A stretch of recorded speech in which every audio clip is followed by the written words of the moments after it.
Jadis, le port le plus actif au monde, Liverpool, dans le nord-ouest de l'Angleterre, a sombré dans le déclin à la fin du XXe siècle. Mais ces 2 dernières décennies, il a réussi à inverser la tendance en renouant avec son passé industriel et en se tournant vers l'avenir. L'année 2008 a servi de tremplin. Liverpool était cette année la capitale européenne de la culture, un coup de pouce non négligeable à son rayonnement international.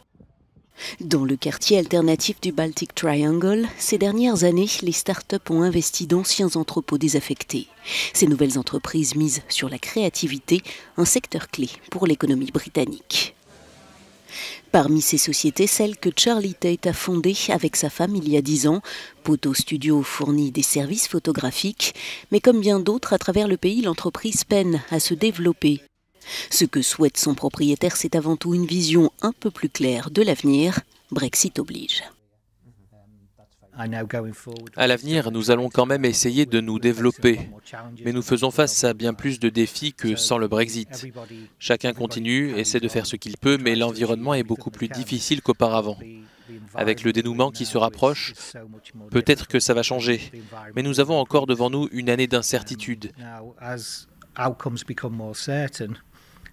Et nous allons sans doute revivre les mêmes doutes avec la négociation des accords commerciaux, les mêmes tensions extrêmes, et les consommateurs réagiront encore en fonction de leur niveau d'inquiétude au moment de décider combien ils dépensent.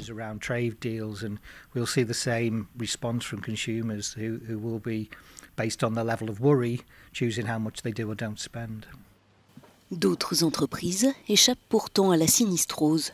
Dans la banlieue de Londres, Brompton Bicycle a ouvert une nouvelle usine en 2016. La marque produit des vélos pliants et la demande des citadins ne cesse de progresser.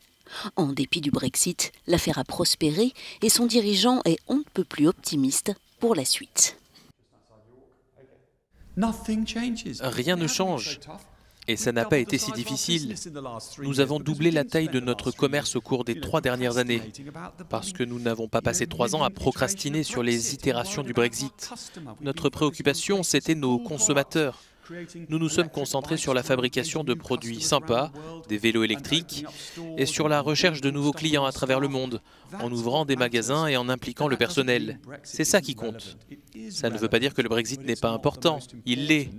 Mais on ne sait pas quand ce sera et quels seront les tarifs douaniers. Quand on le saura, on s'en occupera. Mais en attendant, nous n'allons pas perdre notre temps à nous inquiéter de ce qui peut arriver ou pas.